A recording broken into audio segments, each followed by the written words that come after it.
Hey guys, it's Cal. Megs, welcome. Welcome. Here we are, mature-ish mamas. We are going to get down and dirty and talk about making babies 101 today. It's going to be good. It's going to be great. Here's the deal. We're two moms and we popped babies out in our 40s. And it's hard. It was hard. It's also the best thing that's ever happened to either one of us. Yeah, but now we're moms in our 40s. In our 40s. With preschoolers. Mm-hmm. So let's talk about that. Let's talk about it. Let's bring the community together of women. All the moms, 40, 20, night. It's not going to be nice. And also, let's just talk about real shit. Real life, real women shit. Yeah, real women shit. Let's do that. Shit's hard. And also it's funny. They don't. Let me just pull my bush out of my bush. Cheers. Cheers. Unfiltered. Because if you want a show, we're a shit show. We're here for you. Yeah. Welcome to Mature-ish Mamas, Life Unfiltered. Okay, now making a baby 101. Making a baby. 101. Okay. This is what I was thinking we could do. Okay. Let's shit sandwich it because between the two of us, we have popped 5 babies out of the bajayjay. That's neat. Huh? Yeah. I'm like, how? Oh no. But yeah, but that we did. But that. it came right out of my Yeah. JJ. So But yep. by the way, we have husbands. We didn't make those babies together. In case somebody's going to watch and they're going to see your hair. That's true. And they're going to. Especially today. 80s moms. Yep. Okay, so I was thinking that because like a minor kind of sandwich with some like light and fun, and then we have some of the heavier shit. Shit in the middle. Smear it on the sandwich. Sean Connery. He likes a shit sandwich. This is what you guys are getting today, a shit sandwich about making babies. And But here's the thing, right? There are so many different ways for people to come about building a family. Yeah. And usually it probably doesn't look anything like you thought or much different than you thought it would be. Like, what did you think your experience was going to be? I thought I was going to have sex with Johnny and we were going to get pregnant. Ta-da! And then if we wanted to do it again, we could. Yeah, as many times. You could have sex and then just make a baby. Just make a baby. Mm-hmm. As many times as we wanted to. Yeah. And that's just how it would go. Yeah. Easy. And like when I wanted to. Mm-hmm. Like right when I was like, okay, we're ready, let's do it. Yeah.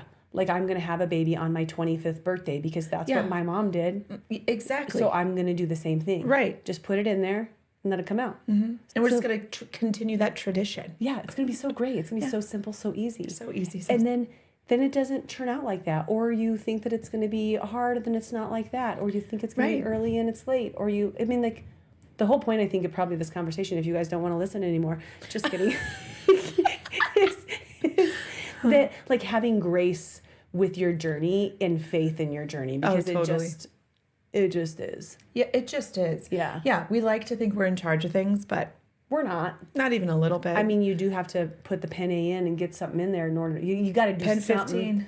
Yeah. Pen in. Put the pen in. You guys picking up what we're throwing down over here? Uh-huh. You know? It's not a writing course. It's not. It is. In fact, that's not what's happening right now. Okay, so I'll go baby number one. Baby number one. First of all, I'm not supposed to get pregnant because as a gymnast for like, I don't know, a million years. When I was 2, I was doing cartwheels. And when I was 16, I was still doing cartwheels. And I didn't have a period any of those times. Yeah. Because, that's what gymnasts do. Right. And that's because of low body fat?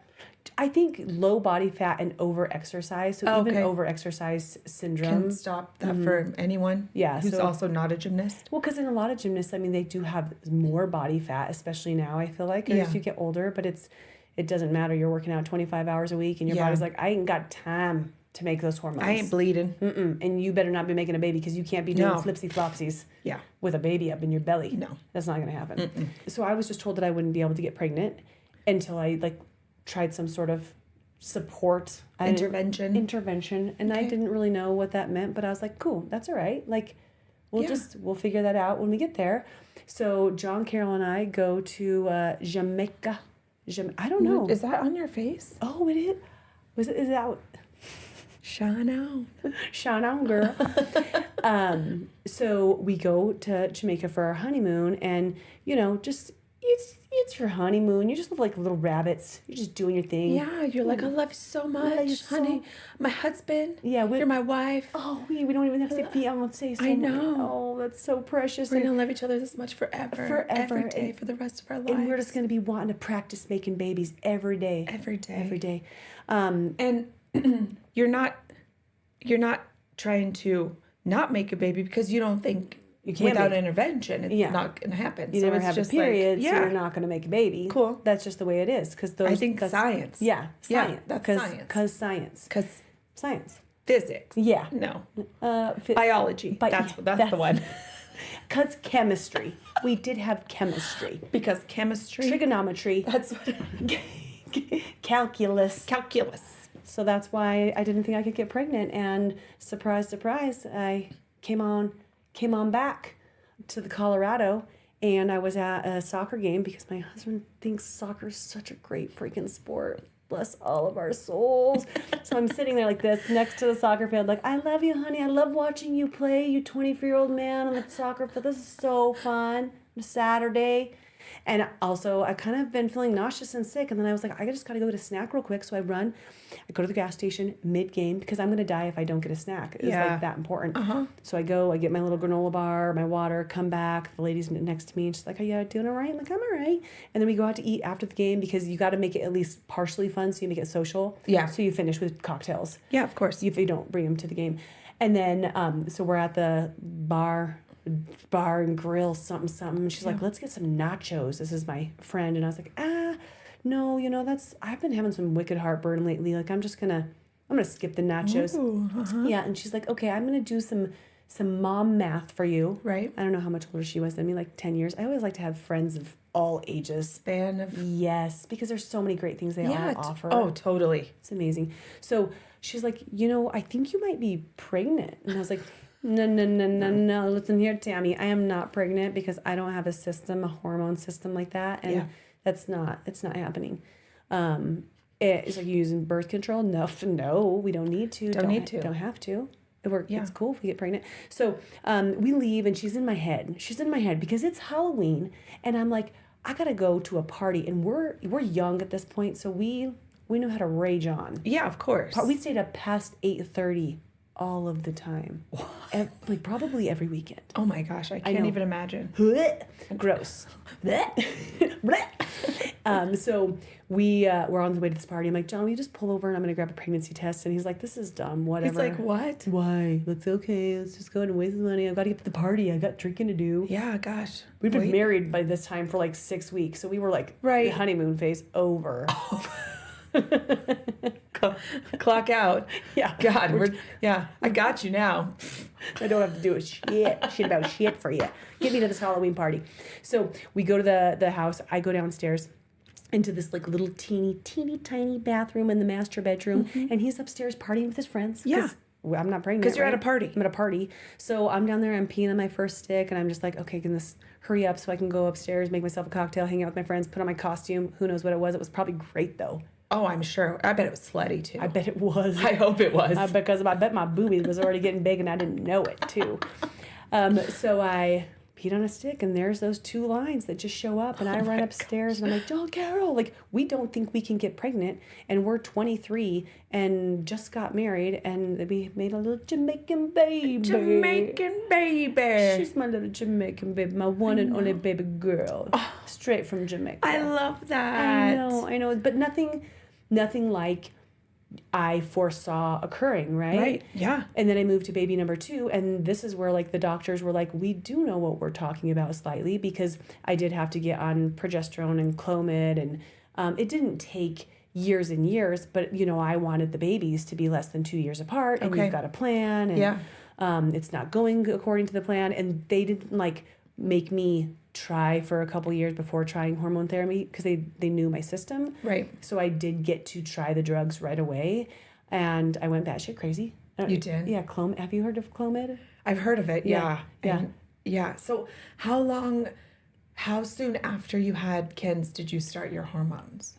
Well, I breastfed for a year. Okay. So it was at least a year afterwards. Yeah. And because how did you feel after your pregnancy? Were you crazy at all then? I was with those hormones? Not like postpartum hormones, but pregnancy hormones definitely had a wild during ride. the pregnancy. Mm-hmm. Okay. Yeah.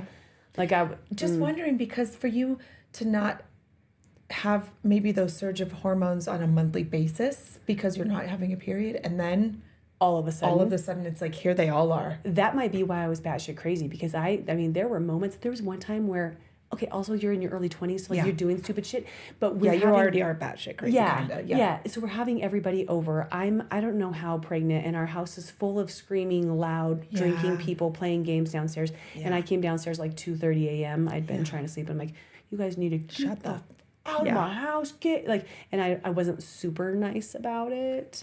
But yeah, I did have... I mean, I don't think you need to be at that point. Like, I'm huge pregnant. Shut the fuck, get the hell out. Like, I don't feel like listening to you guys party right now. I'm trying to make a baby up here. I know, I'm making a liver tonight. You guys need to leave. Yeah. Go away. But it was, I mean, there was like this big hormone surge. But on Clomid, the third month that I was doing it, John and I looked at each other. We're like, I think this is the last time we can try this, because we both could recognize how, I don't even know what the right word was. Like, I don't know if I was mean or upset, but it just wasn't me. It didn't feel good. I felt like I was like an imposter in my own body. Right. Didn't love it. And thank God we were so blessed to get pregnant with Jace after that third round. And that's how I made my first 2 babies in the most unexpected of the ways. I know. And you just never know. Yeah. Yeah. And you were how old when they were born? 24 and 26. Okay. Yeah. So, little baby. Little baby having babies. And then, Yeah. And then a little gap. But let's shit in it first. Okay. Because I know she's like, do I get to... That Megan gets to be the shit because, Yeah, because you know what? I thought pretty much I would go to Jamaica and make a baby and be done with it. Mm-hmm. So my story is fun. So I was 16 when I met Johnny. We came in and out of each other's lives a few times until I was 26. Okay. So 10 years. Good decade. Yeah, good decade. You know, to get all the rest of your shit out that you need to between that time, I guess, before you're like, okay, yeah, let's really do this for reals. So 26 and got back together, and after maybe a year of being together, we were just like, you know what, this is what we're going to be. This is what we're going to do. And I was like, dude, I'm 27 years old. My body is basically shutting down. Now it's starting. It's so funny how we think when we're of younger mind, and maybe I don't know what the stat was then, but I know now it's, what did we say? It's like 40%. Like 1 in 4 ish. I think more. I think it was like 40 or 45%. Oh my between 30 and 40 are having babies now. Babies. Yeah. So like 27, you needed to get on it. I was like, if it's not now, never. I mean, basically, we're gonna be too old to have a baby. So anyway, so 27, I was like, do you want to have a baby? And he was like, yeah. And so I said, okay. So I stopped using birth control. I was on birth control at that point. So this is the best. So like your relationship goes from dating, not date, in and out, then dating. And then it's not like he gets down on one knee. You just get on one handstand and you say, hey, you want to make a baby with me? And he's like, yeah, let's do that first. And you're like, yeah, let's do that first. I like that. Yeah, because, you know, we think we're in charge of what's happening. We knew we were going to be together. We were going to get married maybe eventually. I mean, that wasn't super important to us at the moment. Yeah. But it was like we knew we were going to be together. So, and we loved each other so much. So we wanted to make a baby. So I stopped. I was on the patch. Remember the patch? Yeah. That was the one I was on at that time. So I took my patch off. And then the next night they had sex and made a baby. That's what I thought was going to happen. That's what I thought was going to happen. From a nightmare, and that is what happened. I know. I was like, you take the patch off, and then you put a baby in you. Yeah. So just trade them out. Yeah. Yeah. Where do I turn this coupon in? So I like a baby, please. Yeah. Stork man. So I stopped all birth control, and we were just, doing it well. Usher could come into this conversation. Oh, that honey, is Usher, right? it ain't Usher. It's not Usher. Well, you know what? I like him too. LL Cool J. They're the same, I think. But different. Same but different. Yeah. Going, back to. Caley. Is that different? That's too? not LL Cool J either. I am very well versed in the musics. Yeah, she is. She's fun. Okay, side note, one of my favorite things of all time is misheard lyrics. Like, I don't know.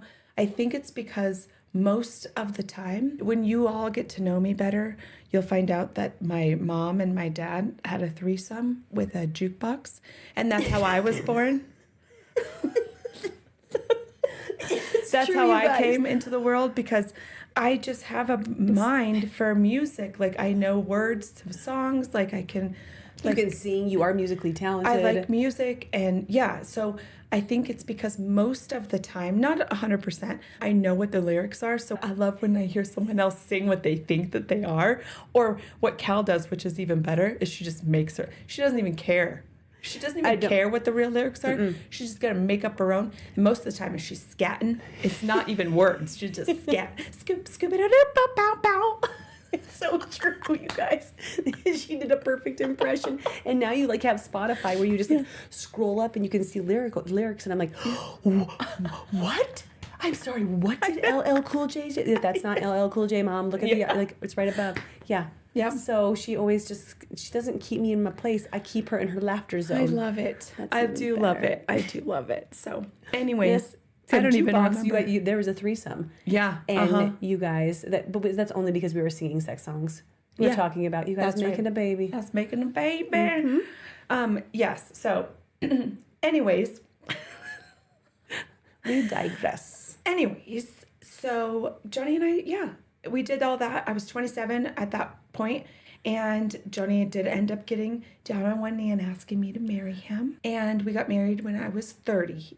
Here on this property, right in the backyard, we're looking at right here. 13 years ago. Isn't that amazing? Here. We had no idea how close of friends we were going to be. I was just like at a wedding, just dancing around. I know. Oh, that was crazy. And during those like 3 years or whatever, I didn't get pregnant, and we didn't think too much about it. I mean, we thought about.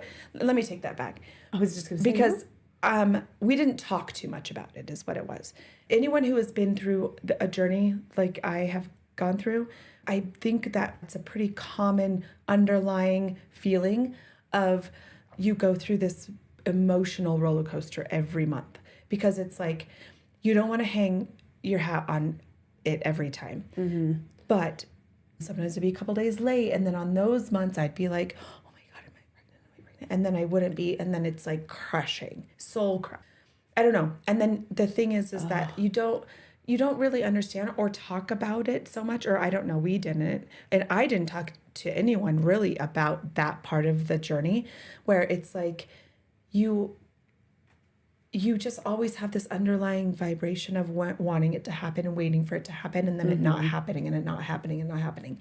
And what it came down to for me was 14 years of it not happening. So how many months is that of me going like this? And then as it goes, these years go and years go, it's like you start to really get like, I mean, most times it was like, okay, yeah, bummer, it's not this time. And then some months, I mean, I'm bawling, crying. We've never talked about this in length, but I had no idea. 14 years. I had not done the math yet. Yeah, I hadn't either. Wow. And I just did it before this episode because I was like, how many years was it? Because like math is not my strong suit. Music, not math. Yeah. Johnny, he's like 472 times 30 in a minute is a bit in a minute. And I'm like, you're so hot. Yeah. Your brain is so amazing. And just so keep sexy. math into me, and we'll go ahead and try to make a baby again. Yeah, and I'll sing you a song. Yeah. So yeah, 14 years. I did the math. 14 years it took until I had a baby, or until I got pregnant. I can't remember what I did. But so, anyways, that goes through 3 years. We get married. And that's like 160, not the exact math, but like months of disappointment. Yeah. And there, like I'm saying, there were months where it was like sucked. It sucks every time. Yeah. It sucks every time you have your period, or even there was months where I would be a couple days late, so I'd get a pregnancy test because you just are so excited. Yeah. And then it's not. And then it's like, okay, well, maybe the test is wrong. I'll wait a couple more days and then I'd get my period. So, and then it's like on top of having that emotional attachment to waiting for that to happen, you're also on your period. So my emotions are already like screwy. Like I was like, you know, there was some really hard times during those 14 years. Yeah. How was it on your marriage? So in the beginning, it wasn't hard because we were excited to be married. We were married for a while, a couple years, and then we still weren't pregnant. So it was kind of like, well, let's just start asking some questions or getting maybe some checks checked out. You know what I mean? So I spoke with my gynecologist at the time, and I was like, you know, this is what's going on. And I was like, and then I'm also having pain in my right side, like a few weeks before my period, like almost consistently every month. And so she's like, you're young, you're healthy. That pain in your right ovary every month is you're producing another egg. So you're probably dropping 2 eggs at a time. So you should be having 50 babies every month. That is so supportive. Thank you. I know. After 5 years of this already, maybe. Yeah. And it's like, oh, so I should be having babies. So we're really just So it's not my fault. This is John's fault. Let's point a finger. Like when you have any of you guys, we always like to have comments on here. We like to be able to get to know you through the comments, but we would love to know your stories. And also that just like makes me think there's probably a lot of people that are trying to point the finger and not even like wanting to try to, but just wanting to find an answer, which leads to pointing the finger, which doesn't feel good for anyone. Exactly. And it didn't. That didn't feel good. Because after that, it was kind of like a blame. Like, it's like the conversation I don't really remember, but it was something like, well, my doctor said I'm good. So we need to get you checked out, or there's things you need to be doing that you're not doing. So, ouch. I know. And it wasn't great. And I do remember during that time, it didn't feel great. It felt, I didn't want John to feel like it was his fault. Right. And I could tell that he did a little bit. I mean, how could you not? Yeah. You know what I mean? Or like he was, maybe even if that's not the right word for him, maybe just the pressure of that part of it. Right. So we decided that he was going to go to a urologist and get a little jizzy jammy jack. He's just gonna, for that shit sandwich, just get some jizz jam on there. Just grab a penthouse and just jizz jam it out. Yep. Jam it, jizz it out. Yep. So these are technical terms in case you guys want to be writing this down. Medical. For your future appointments. So when you go, you're can we welcome. get a jizz jam today, please? We need a jizz jammy on the jam. Yep. For the shit Sammy. Yep. So So we were about to go on this epic road trip because that was like one thing that we would like. We were traveling a bunch and it was awesome. So Johnny and I were about to go on this epic road trip for this vacation, and it was like, let's just go to this doctor real quick, get you checked out, and then we'll head out and it'll be awesome. Hop in the car, grab our beef jerky and a book tape. Let's go. Yeah, right. Stop off at a 7-Eleven, get some roadie snacks, Slurpee, and head out. Yeah. So he went to the doctor. He got tested. Yep. And the doc was like, hey, I see them. There they are. They're swimming around. We got to see them. Oh. And I know. It was like, they were like moving everywhere. There was a couple that were kind of going in a circle. And he's like, those aren't great ones. Those ones won't go. But those ones are dizzy. Yeah. Those ones are the ones that we don't want to make it to the egg anyway. Yeah. So you're fine. Yeah. So you guys are doing fine. So you guys just keep on trying. Yeah. Keep on trying. Well, that was nice. Instead of just saying, hey, you should be doing better. Yeah. Thank you, urologist. So it was way to be more sensitive. I know. It was funny. And gosh, of course, dudes, they're like high-fiving about something. Way to go, your sperm count's great, bro. Right. Up top. Dab it up. Yeah, dab it up. Did you wash your hands? Yeah. Okay, cool. Yeah. No, go hit that. Yeah. So, but it was awesome because it was like right before this trip. And so it like gave new hope to what was happening. You know what I mean? Where we felt like we had some answers. And so for the next 8 years, we just kept trying. Kept dabbing it up. Just dabbing it up. Just tapping that. Just jizzy jamming it. Until, so 38 now. I think I'm about 38. And now I really am like, dude, I am getting old. Like, I've been geriatric for 3 years. For 3 now. years. Yeah, I'm considered a Jerry at this point. So John and I did sit down and have a real conversation about it. And it was like, is this something that we do really want to do? And the answer was yes. So now it's like, we do have to do these things. So what are the steps that we go to? And now it was like, we go to a specialist. We go to a real fertility specialist. Conceptions, they were awesome.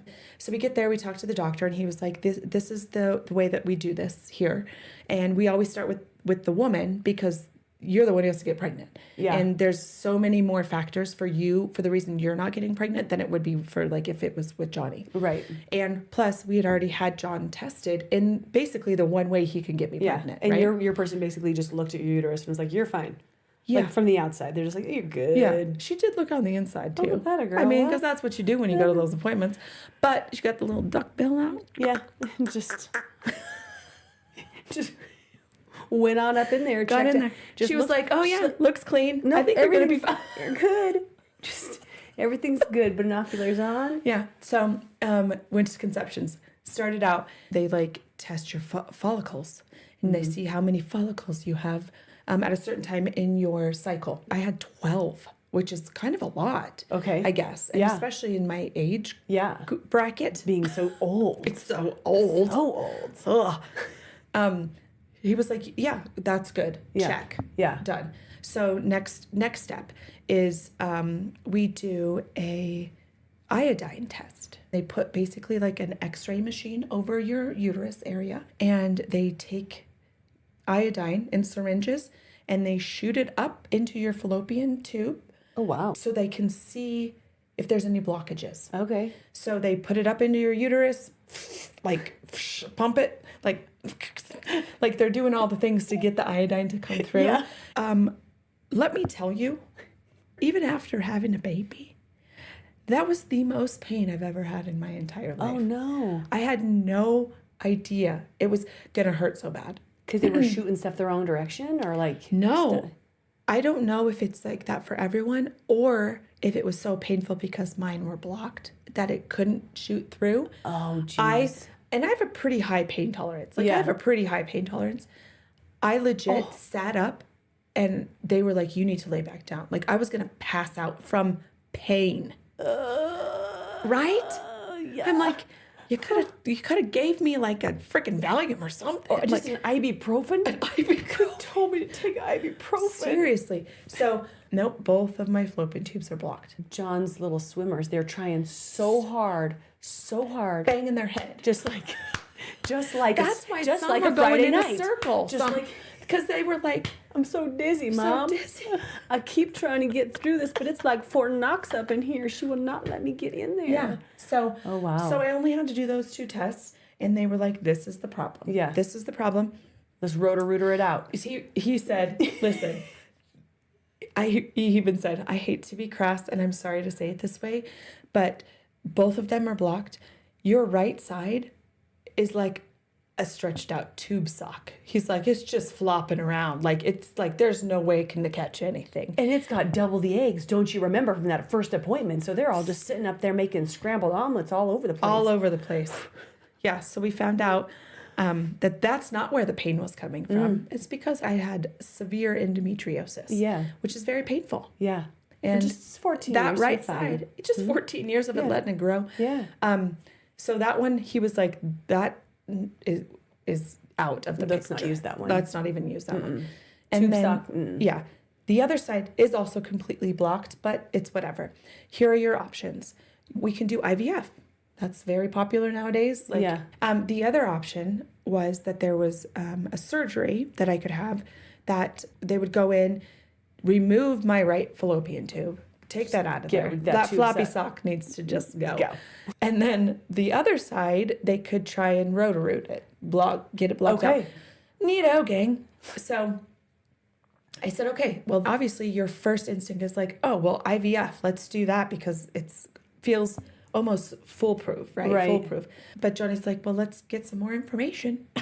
Well, and like I already, when you started this conversation, my brain is thinking like financially, that's going to like suck some money out of your bank account, right? IVF is not covered medically. It just isn't at this point, which is so insane. Mm-hmm. So then it was time to get the information, right? Mm-hmm. So they take you in a room. They have this whole folder. Here are the things that you will need, which is including all of the hormones. Okay. So you'll need medication, the retrieval. For the IVF. Okay. There's a retrieval fee. There's a storage fee. There's, you know, all these things. Just put it in a storage locker. You don't have to. Yeah. Charge Let me me. just, there's a storage unit right by our house. I'll just put a refrigerator in there. Yeah, I got a mini fridge you can use. So it ended up being, I think it was going to be close to 40 grand. Perfect. Yeah. Let me just get out my billfold. Yeah, right. You take a post-dated check. So 40-ish grand, right? I mean, I was thinking maybe 25. Yeah. And maybe that is the case for some people, but the way that we needed it, it was going to be that much money. Oh, jeez. I think because also my age was a factor of that, because they were going to test the egg.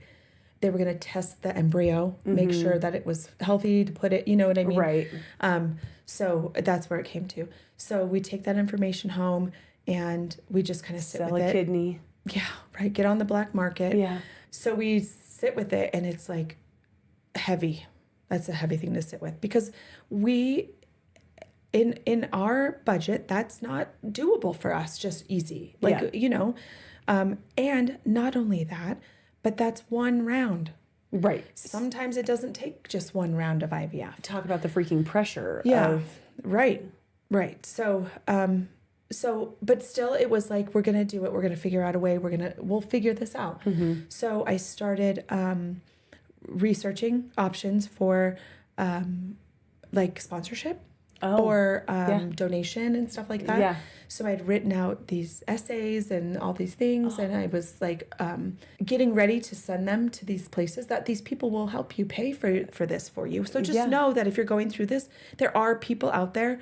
There are other options. People who want to help you have a family. Yeah. So I had written this thing out and getting ready to send it, and then COVID comes. Perfect timing. Perfect timing, right? Yeah. So then the whole world is like, we're not doing anything anymore. Sorry about that. Yeah. Please hold. And then the elevator music comes on. For 4 years. Yeah. TikTok. Oh yeah, by the way, your TikTok clock is ticking. Yeah. Because now I'm 39. Yeah.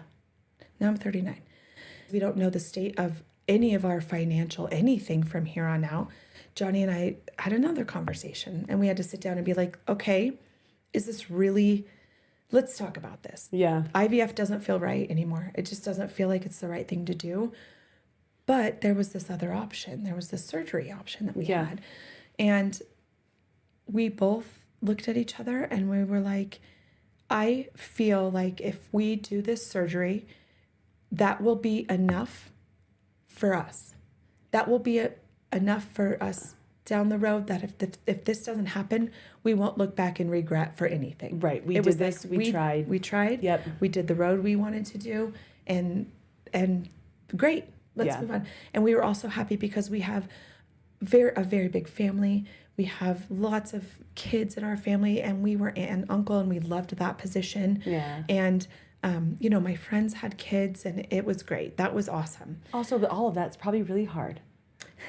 I mean, it is awesome, but also like when you see everybody else with these flourishing families, you're just like, I love there were times in my life where people would get pregnant, and it would stick me in the heart. Yeah. But then it's also like, you got to pull it out because you are so happy for them, and I didn't want to ever diminish anyone else's joy or want them to share their joy with me because of what I was going through. Yeah. You know, like, I don't want you to feel bad to say that you're pregnant. Like, gosh, no, I'm so stoked for you. I'm so happy for you. Like, and what was so cool was that I had friends who I loved so much and loved me so much that I was there when their kids were born. Yeah. I got to cut part of their one of their umbilical cords. Like I was a part of that, the birthing of children without it having to be me. Right. And that was also, I mean, that's something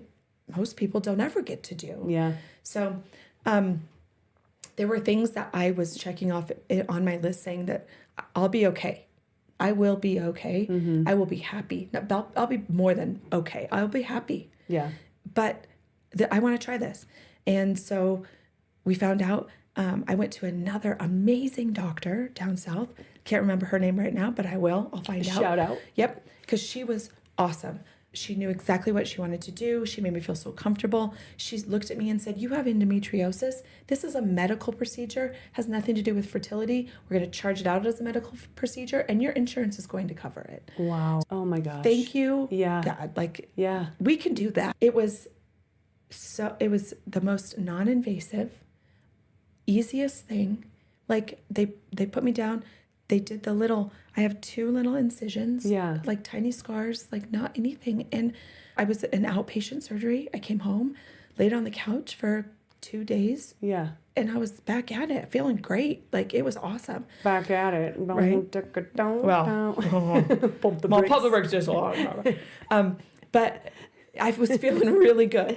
Yeah. And so basically she was able to clean out the left side enough to make a pathway and said, because endometriosis is not curable or whatever, so it's continuous. It's going to keep scarring up. So she was like, you have anywhere between 3 and 6 months to get pregnant before, that's like your window before you probably won't be able to again. 3 months went, 6 months came, went, no pregnancy. But so what was really awesome about that point was I wasn't sad. I really wasn't. I kind of like had this whole new outlook on even just sex. Mm-hmm. Because before that, it was always to get pregnant. I mean, it was still great, right? Still fun, but there was like an underlying pressure of like, we have to do it to get pregnant, right? Mm-hmm. Or I'm hoping that I'll get pregnant every time. And then after 6 months, it was like, oh, now this can just be fun. Yeah. We did what we said we were going to do. We did what we said we were going to do. And I'm okay. Like I peace did come over me. Like, good job. We did. Yeah. Good job, Johnny. Thank you for doing this with me. And that was awesome. And we were just like, look at how much money we're going to have. Look how all the traveling we can do. Like, started finding all of your positive perspective around the situation. We're going to take the nephews on a camping trip and like, doing all this stuff. And then just enjoyed COVID like everyone, drank from 10 a.m. until, whatever 4 p.m. until you want to go to bed or whatever. Yeah. COVID life. Y'all remember that? Didn't have to drive anywhere. Yeah. And then, so we did that and it was good and it felt good and I felt good. Nice. And Johnny felt good. It was like a huge pressure did come off of us. Yeah. And even though we weren't constantly in that mode in our minds and in our marriage, we have had, like every marriage, really great times, really mediocre normal times and some bad times, but there was always just a little bit of that always. Yeah. So now it's gone. Great, right? Yeah. We just go on with our lives and go on with what was happening, and COVID was finally going out. Yeah. And we finally got to go to a party. Ooh, we left the house. Memorial Day weekend. Okay. No, let me wait. Let me back it up. Back it up. Back it up. That's how I got pregnant. We went to my sister-in-law's birthday party. Okay. Went to her birthday party, had a great time. We had so much fun. Yes. You know what I mean? Yeah, had so much fun. And then rolls around Memorial Day weekend, just partying it up, man. Fun. I think all weekend. I think I was, there was a point at this party that I had just drank enough that I was like, I'm going to go ride on the scooter. And I fell. That sounds right. So that was my Memorial Day weekend, right? Yeah. Bangering. This one Wednesday I was working really hard at home. You were. Yeah. And I got this wild hair up my ass that I was like, I'm going to clean the shit out of my bathroom today. Yes. Thank you On for the paying my clock. salary. Yeah. Yeah. So I like have this big vanity in the bathroom. Yeah. And, I just start collecting things, little things, and they just all go in the vanity. I try things out and then I just put them there. away. Yeah. So I have this whole vanity full of crap. So I'm taking it all out, all of it. And going through things, throwing it away. Sometimes I like save things. Like I have little things and I have sisters. So I'm always like, here's my bag of shit I don't want. You want it? You want You're it? welcome. No. You're welcome. I only tried it 3 times. So, Yeah. So I'm getting all my stuff together and doing all these things and whatever. And I come across one pregnancy test. One left from all of those. Like I had a shit done. Whatever. Yeah. So I had one left. And I literally was like, okay, I feel wasteful.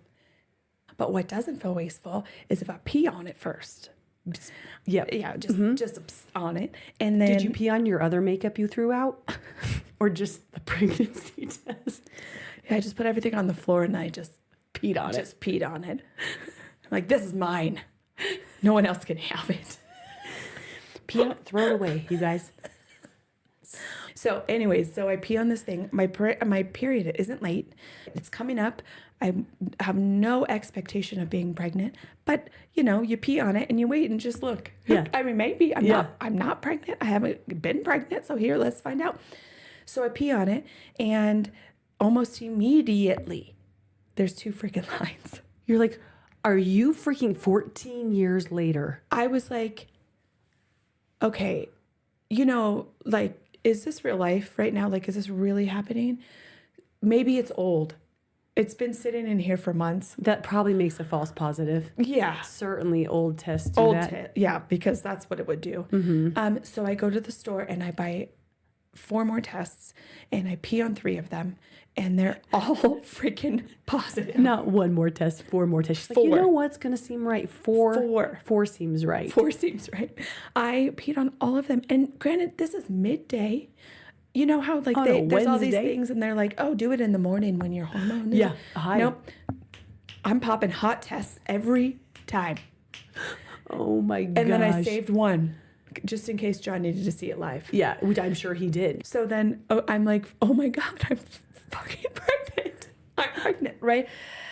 Oh my gosh. Yep. So that was it. So then I was pregnant and it was awesome. And the journey that I went on and the journey that John and I went on together was the journey that we needed to go on together to get to this point, to have this family, to be where we are today. Yeah. So that's my pregnancy 101. But then guess what? Doesn't stop there because Cal had 2 more babies. It didn't stop. And I just want to comment about the timing of things is that we are, again, like to circle back to the fact that we want to be in charge. And it's so hard when you're in the unknowing. And then when you're on the other side, you're like, wow, this makes so much sense why it happened. Yeah. And if we can just tie ourselves back to that, like different times where that's occurred in our lives. And then when you're going through something rough, be like, this doesn't make sense right now. But you know what?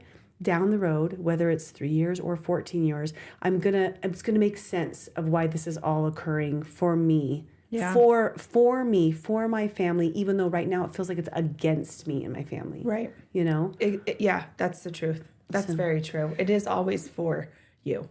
Even when it sucks. Yep, even when it sucks. It is always the universe is not against us. Right. You know what I mean? Like even when it's conspiring to support us. Absolutely, in every way, every shape. And it does. And like I just said, that was what it was for us, what we needed. In the moments, no, didn't feel that way.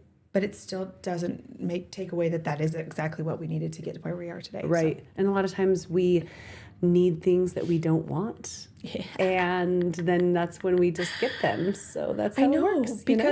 Because without those moments, there's no growth. And that is our ultimate, I think that is our ultimate goal as human life. As your life, human form is growth. Is to grow, to continue to grow, to keep growing, and without hardships, without bad things, there is no opportunity for that. Because if everything's great all the stinking time, why would you need to? Yeah. You don't need to. Right. So Yeah.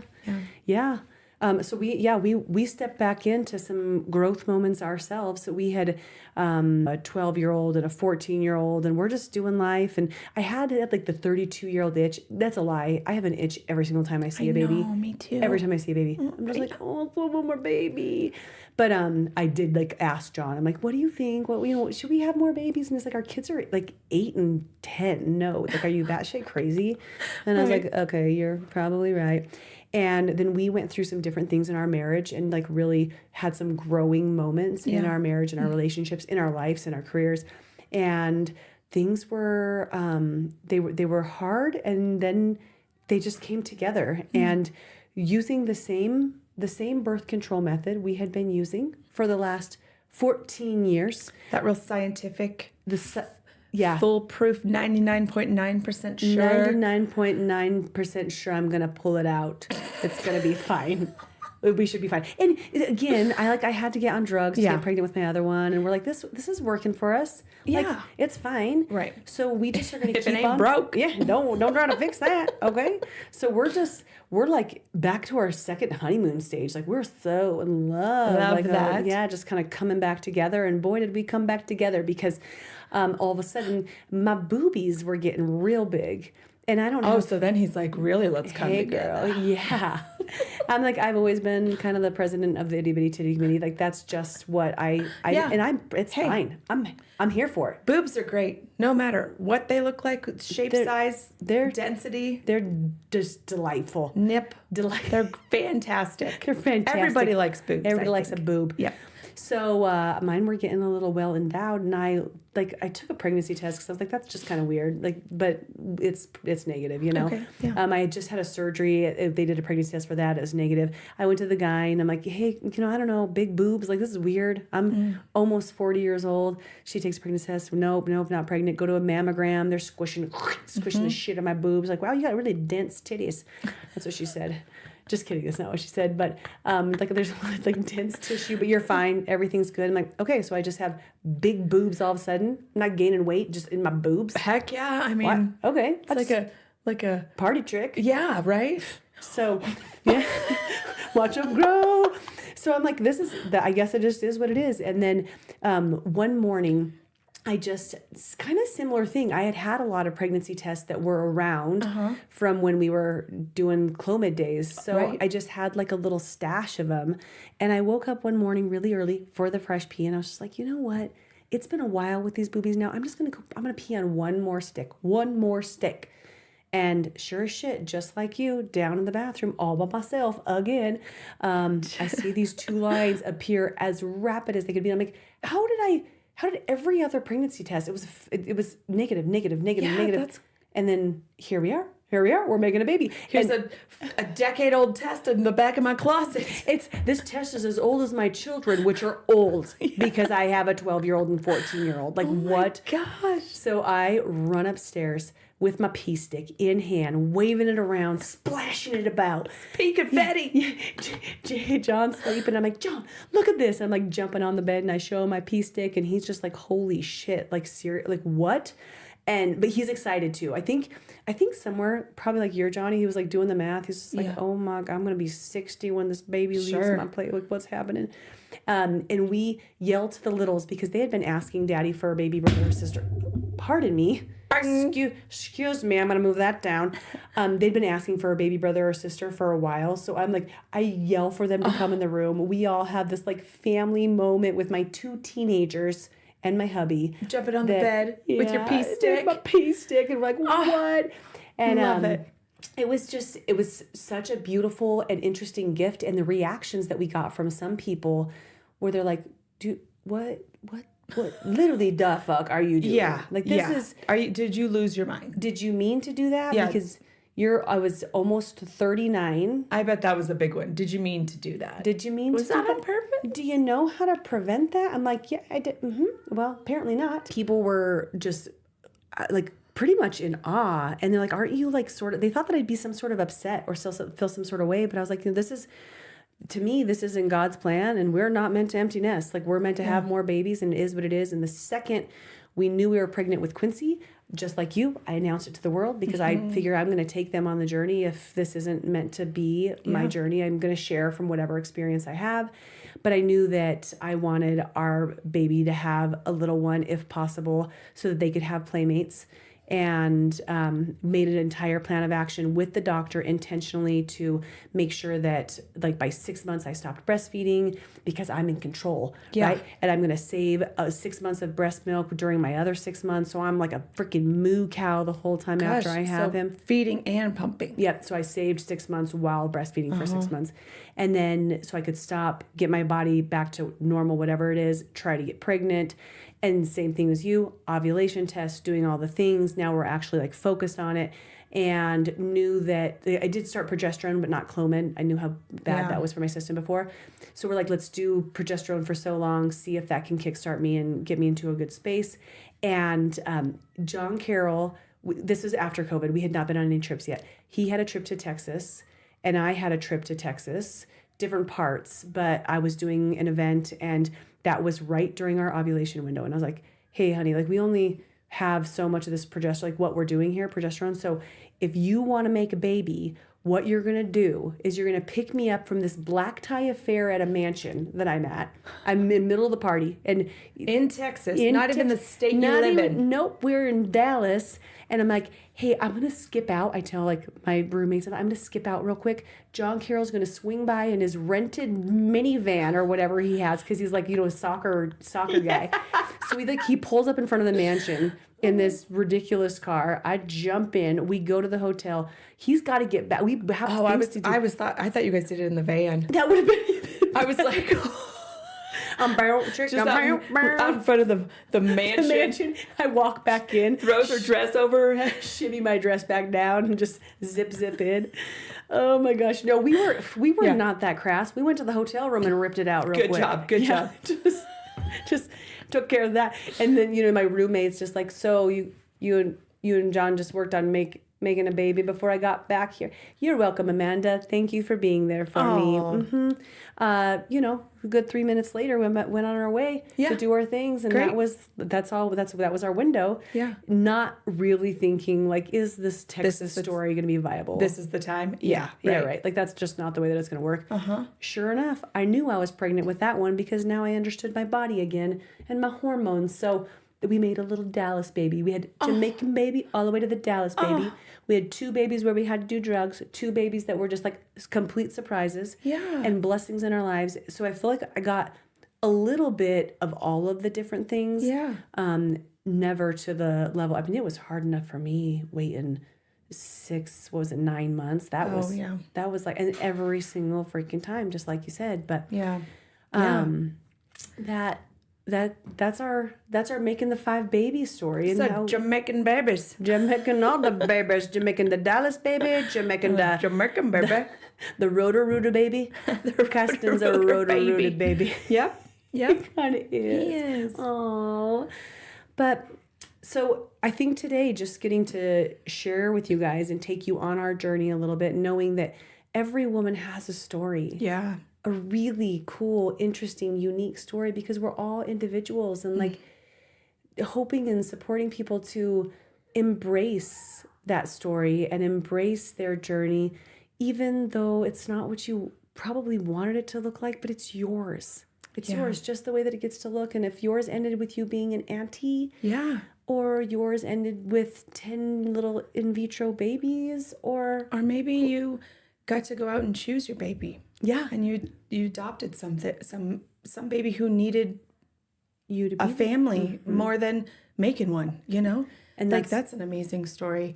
For sure. But I also just want to, just looking back on what I went through for 14 years, I just really want to encourage you guys to share those times too, because, you know, I maybe didn't want to like bum people out or put my shit on other people. But I really, looking back, wish that I maybe would have talked about it a little bit more. Yeah. And got some more support in some ways. Because then I wouldn't have felt so devastated sometimes, you know what I mean? Or maybe I would have found someone who was going through it too, because there's so many. Yeah. And I I think it's just important, and maybe not even while you're going through it, share your story now. Yeah. Let's all talk about it. Like that's even though it does seem so mundane to just like, oh, you get pregnant and you have a kid because people are doing it all the time. Yeah. But every single woman's story is different. Even if it's similar. Yeah. Even if you do have a fertility story, maybe you had to do 5 other tests that I didn't even have to even go through, you know? Or, I mean, I've met a lot of people who have done multiple rounds of IVF and still are struggling with that. So just share. It's awesome and it's needed and it's incredible, and it's really truly the one miracle we all get to witness. Yeah. Like it's a miracle that happens so often that we're like, yeah. Oh, would you just like reproduce and you build just made a little human being? Yeah, that's not. and then shit them out your vagina. Everybody does it. It's easy peasy. Okay. Yeah. What do you want, a prize? You want an award? No, I think that like it's like normalizing that it's not normal. Like because none of our stories are two and the same. So like normalizing when you're discussing it, when you're sharing about it, then you get to be seen and heard. You get to see and hear other people.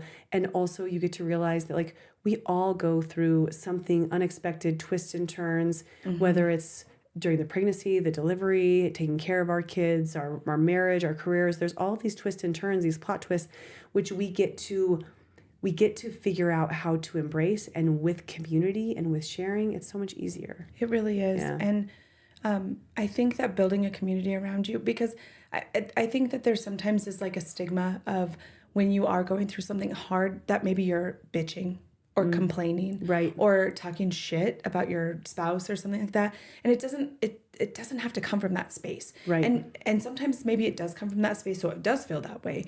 But really, when you have a community of women around you to support you in those sectors of your life, it's not about bitching, moaning, complaining. It's about being heard, getting it out of your body, letting it process through, getting advice if you need advice, or just having someone listen to you, because then you don't have to be all in your head about it. Yeah. And those things you can move through instead of just sitting stagnant, you know? Yeah. So if you need a community, start making one, start building one, start here. Say hi, say what's up, say this is my story, this is what I need, or does somebody want to go here and get a margarita with me? You know, I need a margarita, mama chat. Yeah, so. Yep, and that's key. Don't forget, you guys, in our comments, we are really encouraging you guys to let that take a life of its own so that you can start to build those associations and relationships. And we're going to have some different guests on the show throughout the duration of all that we do, and we're going to hear from other heroes, mom heroes. Yep. And by hero we mean just someone who's just doing it, you know. And it's going to be neat to share. And until then, start sharing your story, like Meg said. And thank you for sharing your story today. I never heard that whole thing. Jeez. I know. Wow. Same. Yeah. You too. I love it. I love it. We did it. High I love five. you. Dab it up. Wash the hands. Spit sisters.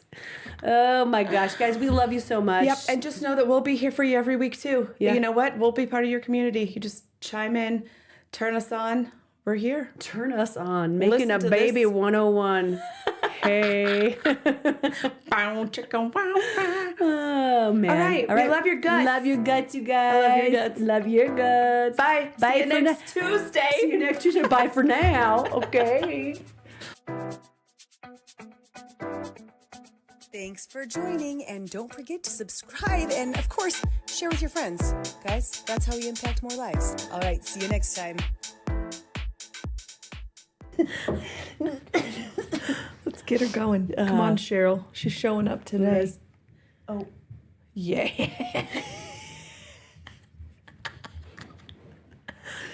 You